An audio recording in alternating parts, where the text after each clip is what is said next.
اعوذ باللہ السمیع العلیم من الشیطان الرجیم من ہمزہ ونفخہ ونفثہ بسم اللہ الرحمن الرحیم رب اشرح لی صدری ویسر لی امری واحلل عقدۃ من لسانی یفقہوا قولی رب زدنی علما رب یسر ولا تعسر وتمم بالخیر۔ تعوذ کا جو ہے نا آج ہم نے سیکھنا ہے۔ تعوذ کسے کہتے ہیں؟ تعوذ کا مطلب ہوتا ہے پناہ پکڑنا۔ اعوذ باللہ، میں پناہ پکڑتی ہوں، باللہ اللہ کے ساتھ، من الشیطان الرجیم، من الشیطان سے، شیطان الرجیم شیطان مردود سے، یعنی میں پناہ میں آتی ہوں، اعوذ میں پناہ میں آتی ہوں یا آتا ہوں، باللہ اللہ کی، من الشیطان شیطان سے، رجیم جو مردود ہے۔ تو ہمیں قرآن کریم کی تلاوت شروع کرنے سے پہلے اعوذ باللہ من الشیطان الرجیم جو ہے نا ضرور پڑھ لینا چاہیے، کیونکہ اللہ تعالیٰ فرمایا فَإِذَا قَرَأْتَ الْقُرْآنَ فَاسْتَعِذْ بِاللَّهِ مِنَ الشَّيْطَانِ الرَّجِيمِ، کہ جب آپ صلی اللہ علیہ وسلم قرآن پڑھنے لگیں تو شیطان مردود سے اللہ کی پناہ طلب کیجیے۔ اور ظاہر ہے کہ پناہ جو ہے نا وہ کسی نقصان پہنچانے والی چیز یا دشمن سے جو ہے وہ ہمیں درکار ہوتی ہے، اور ایسی ہستی سے پناہ طلب کی جاتی ہے جو اس نقصان پہنچانے والے دشمن سے زیادہ طاقتور ہو۔ تو اعوذ میں پناہ میں آتا ہوں، یعنی اس لیے کہ مجھے حفاظت کی ضرورت ہے، میں غیر محفوظ ہوں اور مجھے بڑی طاقت کی حفاظت کی ضرورت ہے، اس لیے کہ وہ میری مدد کرے، اور وہ صرف کون ہے؟ اللہ کی بڑی طاقت ہے کہ یا اللہ مجھے اپنی پناہ اپنی حفاظت میں لے لے۔ تو گویا بندہ اپنے اللہ اپنے رب سے یہ کہہ رہا ہے۔ تو اس لیے جو ہے نا کیونکہ جو شیطان ہے نا وہ تو ہمیں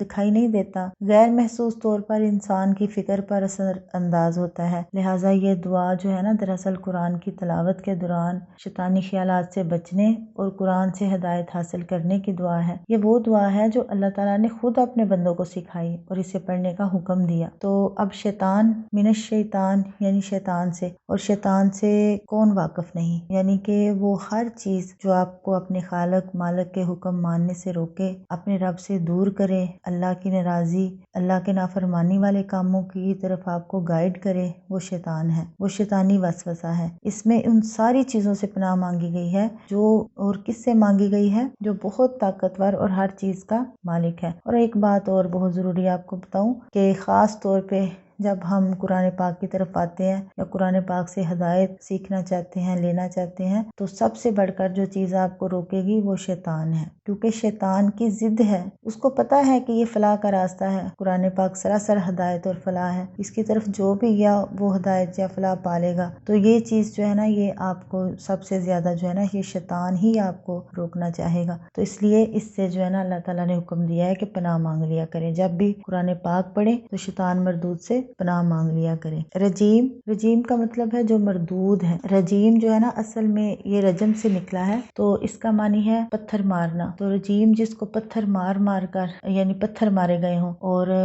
وہ جس کو پتھر مار مار کر اللہ کے دربار سے نکالا گیا، دتکارا ہوا، وہ اللہ کی رحمت سے محروم ہے۔ گویا قرآن پڑھنے سے پہلے اللہ کی مدد مانگی گئی کہ کہیں ہمارے اس کام میں جو ہمارا ایک نیکی کا کام ہے اس میں شیطان اور شیطان کے کرندے، شیطانی خیالات رکاوٹ نہ بنے۔ اس لیے آپ لوگ بھی سچے دل سے اللہ کی مدد مانگیے کہ ہم نے یہ کام قرآن کا سیکھنا سکھانا شروع کیا ہے، تو اب ہم جو ہے نا اس میں شیطان جو ہے نا وہ کسی صورت رکاوٹ نہ بنے، اس لیے دل سے کہیں اعوذ باللہ من الشیطان الرجیم۔ اچھا، یہ قرآن کے وقت ہی ضروری نہیں، جب بھی کوئی شیطانی وسوسہ آ جائے، جب بھی انسان کو غصہ آ جائے تو اس وقت بھی جو ہے نا یہ پڑھ لینا چاہیے، اگر لڑائی کو دل کرے پھر بھی پڑھ لینا چاہیے۔ اچھا، اب اس میں جو سوال یہ پیدا ہوتا ہے کہ شیطان کو اللہ کے دربار سے کیوں نکالا گیا؟ شیطان اللہ کی رحمت سے جو دور ہوا، اس کی دو وجہ تھی۔ ایک تو اس نے اللہ کا حکم ماننے سے انکار کیا، جب اللہ تعالیٰ نے حکم دیا تھا سب فرشتوں کو کہ آدم کو سجدہ کریں، تو شیطان جو ہے نا اس نے انکار کر دیا،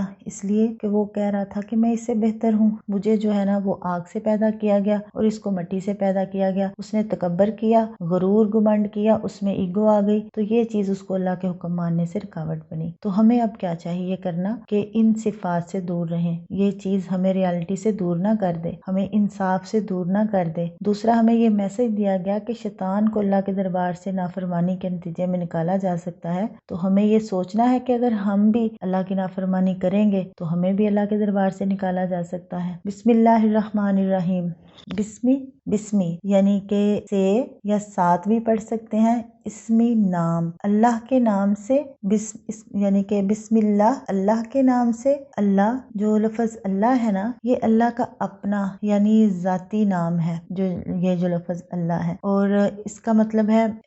اور باقی جو نام ہیں وہ اللہ تعالیٰ کے سارے صفاتی نام ہیں، اللہ تعالیٰ کی یعنی کہ باقی جو ہے نا وہ سارے صفاتی نام ہیں، اور تقریباً آپ کو پتہ ہے نا اللہ تعالیٰ کے جو صفاتی نام ہیں وہ 99 تو ہم کو پتہ ہی ہے نا، جو 99 نام آتے ہیں، اس لیے اب یہ جو اللہ ہے نا، اس میں اللہ تعالیٰ کے تمام اسماء صفات آ جاتے ہیں، اور وہ 99 اسماء صفات بھی جن کا ذکر حدیث میں ہے، اور وہ بھی جو ان کے علاوہ ہیں، خواہ وہ اللہ تعالیٰ نے اپنی مخلوق میں سے کسی کو سکھائے ہیں یا ان کا یہ علم صرف اپنے پاس رکھا ہے، ٹھیک ہے۔ تو اس کے بعد جو ہے نا کہ اس کا مطلب ہے کہ شروع کرتی ہوں، شروع جو ہے نا یہ ہم یعنی کہ شروع اس میں لفظی ترجمے میں نہیں آتا، لیکن ہم جو ہے نا یہ جب اس کا ترجمہ سیکھتے ہیں یا پڑھتے ہیں تو ہم پھر یہ لفظ لگا لیتے ہیں۔ اللہ کے نام سے آگے جو کہا گیا ہے کہ الرحمن، تو یہ اللہ کی صفت ہے کہ اللہ کیا ہے، وہ رحمان ہے۔ رحمان وہ الفاظ جس میں بڑی شدت پیدا ہوتی ہے، تو رحمان کے معنی ہوتے ہیں کہ بہت زیادہ، جس کے میں زیادتی اور مبالغہ پایا جائے، تو بہت رحم کرنے والا، یعنی کہ بہت زیادہ مہربان ہے وہ رحمان جو ہے نا۔ اس طرح رحمان، اس کا ٹمپریچر آپ سمجھ سکتے ہیں کہ وہ بہت زیادہ مہربان ہے، اس کی رحمتیں خوب برستی ہیں، اور جب وہ برستی ہیں نا تو وہ یہ نہیں دیکھتی کہ وہ کوئی مسلمان ہے یا کوئی کافر ہے یا کوئی بھی ہے، وہ ہر ایک پر برستی ہیں، یعنی کہ رحمان کی رحمتیں ہر ایک پر برستی ہیں، مومنوں کے اوپر نہیں خالی، یا مسلمانوں کے اوپر نہیں، کیونکہ آپ دیکھ رہے ہیں کہ دنیا میں سب کو ہی رزق مل رہا ہے، تو رحمان کی سی رحمتیں جو ہے نا وہ خوب برستی ہیں اور برستی رہیں گی، کبھی ختم نہیں ہوں گی۔ تو دوسری صفت ہے اس کی رحیم، اس کا معنی ہے یعنی اس کے معنی جو الفاظ میں عربی میں آتے ہیں نا، پائے جاتے ہیں، ان میں ایک مسلسل پایا جاتا ہے، یعنی مسلسل کے معنی کہ یعنی اللہ جب سے ہے وہ رحیم ہے، اللہ کی رحمتیں خوب برستی ہیں اور مسلسل برستی ہیں۔ بسم اللہ یعنی اللہ کے نام سے، کون ہے، جو بہت مہربان، رحیم اور مسلسل رحم کرنے والا ہے، یعنی نہایت رحم کرنے والا ہے۔ تو پہلی بات یہ کہ یہاں پر ہم عام طور پر یہ ترجمہ کرتے ہیں، شروع کرتا ہوں اللہ کے نام سے، یا شروع کرتی ہوں اللہ کے نام سے جو بڑا مہربان اور نہایت رحم کرنے والا ہے، اور ہمیں یہ بھی بتا دیا گیا ہے کہ ہم نے بسم اللہ کب پڑھنی ہے اور کیسے پڑھنی ہے، ٹھیک ہے؟ تو اس لیے پڑھنی ہے کیونکہ ہمیں یہ حکم دیا گیا ہے۔ شیخ المفسرین طبری رحمہ اللہ فرماتے ہیں کہ اللہ تعالیٰ نے اپنے نبی محمد صلی اللہ علیہ وسلم کو ادب سکھایا کہ اپنے تمام کاموں اور اہم موقع سے پہلے اللہ تعالیٰ کے اسماء حسنی اور اس کی صفات عالیہ کا ذکر کریں، اور آپ صلی اللہ علیہ وسلم کے ذریعے تمام مخلوق کو طریقہ سکھایا کہ اپنی گفتگو کا آغاز اپنے خطوط، کتابوں اور تمام ضروری کاموں کی ابتدا اسی ہی کے ساتھ کریں،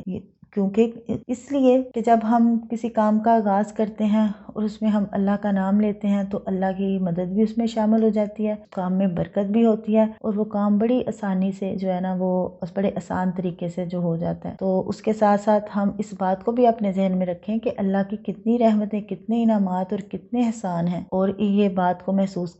کر کے اپنے اللہ کا شکر ادا کریں۔ امید ہے انشاءاللہ آپ کو اعوذ باللہ من الشیطان الرجیم، میں پناہ پکڑتی ہوں یا پناہ پکڑتا ہوں ساتھ اللہ کے شیطان مردود سے، اور دوسرا بسم اللہ الرحمن الرحیم، شروع کرتی ہوں یا شروع کرتا ہوں اللہ کے نام سے جو بڑا مہربان اور نہایت رحم کرنے والا ہے۔ اس کا جو ہے نا آپ کو اس کے معنی بھی اور اس کا ترجمہ بھی جو ہے نا آپ کو پتہ چل گیا ہوگا۔ آخر دعوانا الحمدللہ رب العالمین۔